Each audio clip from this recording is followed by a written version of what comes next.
We went small. Tristan got in foul trouble. We brought Justin in at the 5. That group that was out there was really the group that kind of amped up the defensive pressure of the game. That started in the 3rd, and that carried over till midway through the 4th, and we brought the other guys back. But just the intensity level was really high. The commitment to defense was pretty impressive. How pivotal was Marcus Smart and all that? Pretty good. Yeah, pretty good. Obviously, he's been doing this for a long time. Nice to have him on our team. Played against him for many years and saw him do this. His ability to disrupt the game is impressive, but his ability to stay in the moment and move on to the next play, he's not a perfect player, and he knows that, and that's a great example for our team and how you just keep moving forward in the game. Keyshawn, 3 blocks, 3 steals. Can you talk about his defensive impact? Yeah, growing. Physicality had some nice ones there in that 4th quarter. He's growing defensively. That's what we're asking of him, and he's showing that. I looked back at his the steals and blocks that he had, and most of them were in the paint, if not all of them. Has he worked specifically on active hands in the paint? I think he's showing his hands and using it as activity. Then some of them are verticals, and then some he's just getting in there on the weak side, being active, being in the paint. That's where the ball is. That's where you can get some steals. Chris, just 7 points, but the highest plus-minus on the team. What did you see from him particularly late that allowed him to be so? Yeah, he's been in these situations before. He just settles us down. Him and Jordan were having their own little connection out there on what we're running at the end. He just has a comforting effect on our team. Knows how to make the right play, and then he was great defensively down the stretch too. You said that these guys are here to play, not just to be mentors. What did it mean for you to close with them, or what went into the decision to close with them? Oh, I just felt like they were, we had extended some other guys too. Like we had to change the lineups a little bit because we went small. Chris was going to come back, and then we decided, Marcus's defense, and we needed down the stretch. It's a very physical game, chippy at times. How do you feel like your team responded to that? That's the nature of competition. Competition can get that way at times, and I think that's the beauty of your competition when people care. The key is, can you move on to the next play and stay focused? Sometimes those things can be distractions. We didn't let that distract us. We just kept playing, and I think that was a good lesson from us tonight. And you guys won despite having 23 turnovers. How were you able to overcome that, and what was the common thread to the turnovers? Credit to them. Ball pressure, they started that in the start right away at the start of the 3rd quarter. That's kind of what they do. And we weathered the storm. I think that was a good lesson for us tonight. Like, we didn't play like a perfect game. We scored 40 points in the 2nd half. We struggled to score at times. We're still learning chemistry with the new guys.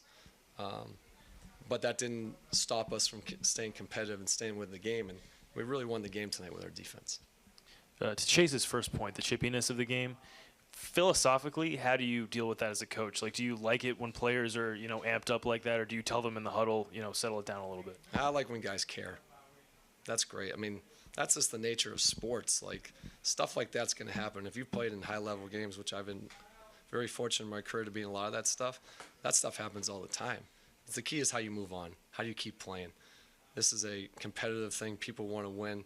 This is why people come to the games, because they like to see the competitiveness. This was a really competitive game tonight. Coach, Bilal Coulibaly had the most shot attempts on the team. Was that something that, like I asked you earlier, but is that something that you were telling him throughout the game to be aggressive, or is that just on his own? Some of it was just making the right reads. Early in the game, he came out and they were putting 2 on the ball, and we just moved it. And he got some open shots. And then we always wanted him to be aggressive attacking. He got some nice finishes down the stretch, had 2 good finishes there in the 4th. So he's a creator for us, so liked how he played tonight. And he got a little foul trouble, and he still came back. Really good. And then can you go into a little bit more detail just on how Poole kind of calms the young guys in general and today? I thought that he did a really good job, him and Chris down the stretch, with their poise and what we were running and how we wanted to score. They were communicating with each other what they thought was the best option. And obviously, Jordan made some really great shots there down the stretch. Keyshawn, 5 assists, 5 turnovers. What did you see from him as he starts doing a little bit more initiation? Great. Like, he's being aggressive. Like, that's going to happen. Like, if you look at the history of the game, like, the greatest players, they all are high turnover guys. You're going to have some of that, and that's a part of the learning process for him. We want him to be aggressive. We want him to get downhill because he has the ability to finish and make plays for others. So these are part of his learning development, but we're going to continue to put the ball in his hands. What do you want him to take away from the plays where he does commit turnovers? Well, I think that's part of the learning process. Failure is part of learning. Like, he'll say, okay, look, he'll watch film. This guy studies the game. He'll say, okay, where's the open pass? Where can I make a read? Maybe it's finishing. Maybe I'm trying to overpass. Those are the things you got to go. I've said a million times, go through the fire. But we want him to be aggressive. It took everybody.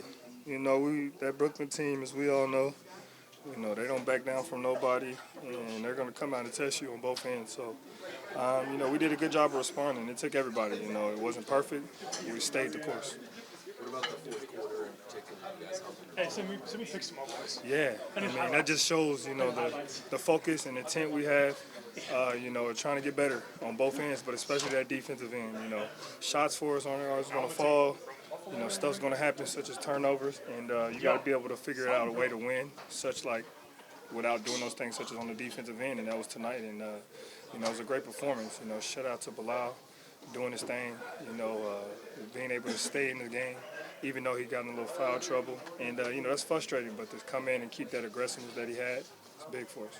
Being new here, what was it like to get the reaction from the crowd when you took that charge late? Felt good, brought back some memories for me. But no, that's what I do, you know, and it just felt good to be back on the floor doing what I love. To paraphrase, You got the kip up right after. How long have you been able to do that? Since I was a little kid. So it's just part of me, who I am, my personality, my character. And I think it just goes to show, you know, the passion that I have. So hopefully I can continue to do it as long as I can, but we'll see. To paraphrase what you said in your post-game interview with Megan, you said you still do this.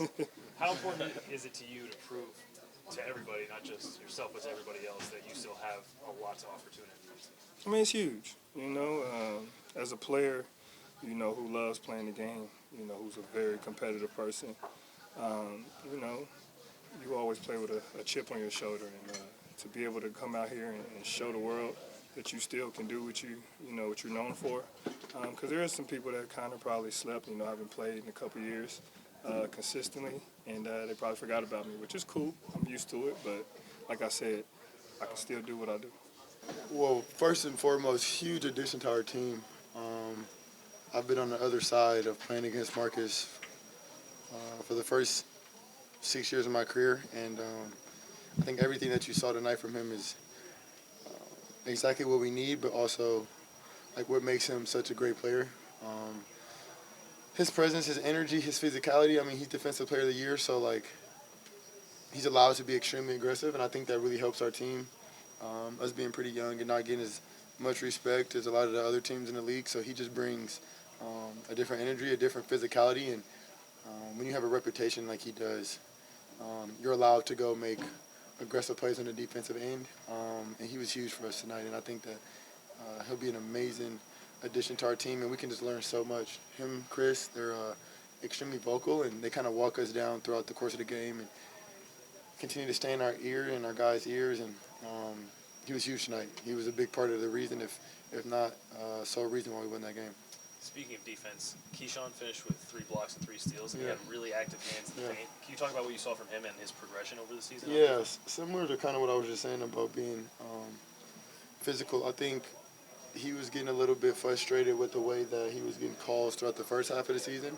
And I went and I told him pre-All-Star that he's just establishing the type of defender that he's going to be throughout the course of his career, which is lengthy, active, aggressive on-ball defender.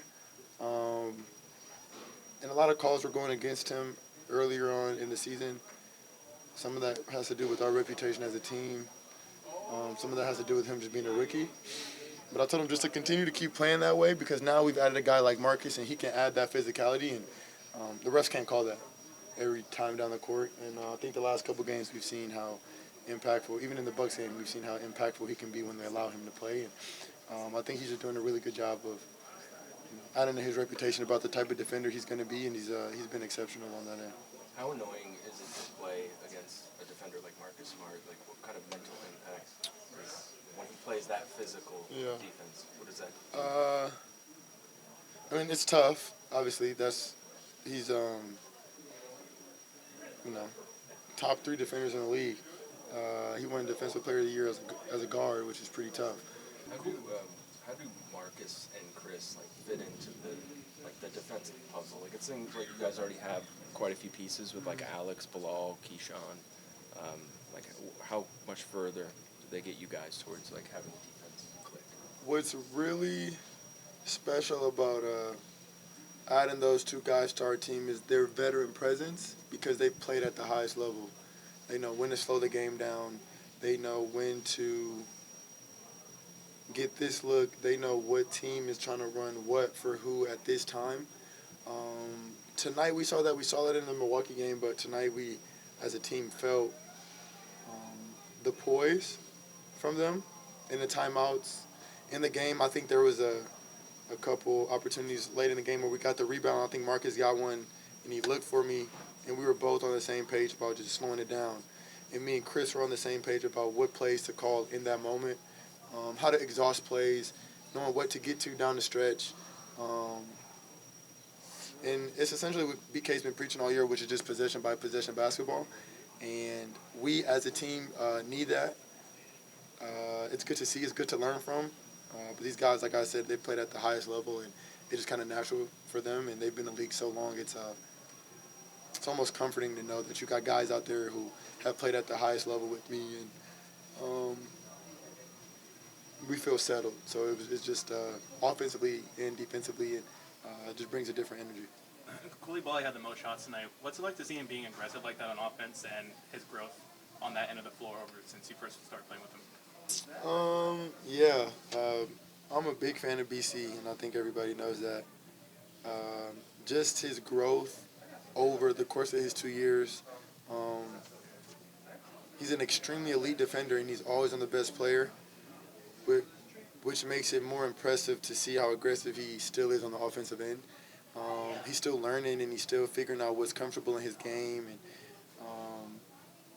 he's a smart player, so he's starting to read the game a little bit differently. And it's good just to see him be aggressive and continue to build his confidence. And I think when he's out there with the right guys in the right group, we're also instilling confidence in him. And we need him to be aggressive and make shots and get stops, and make plays for us if we want to be a good team.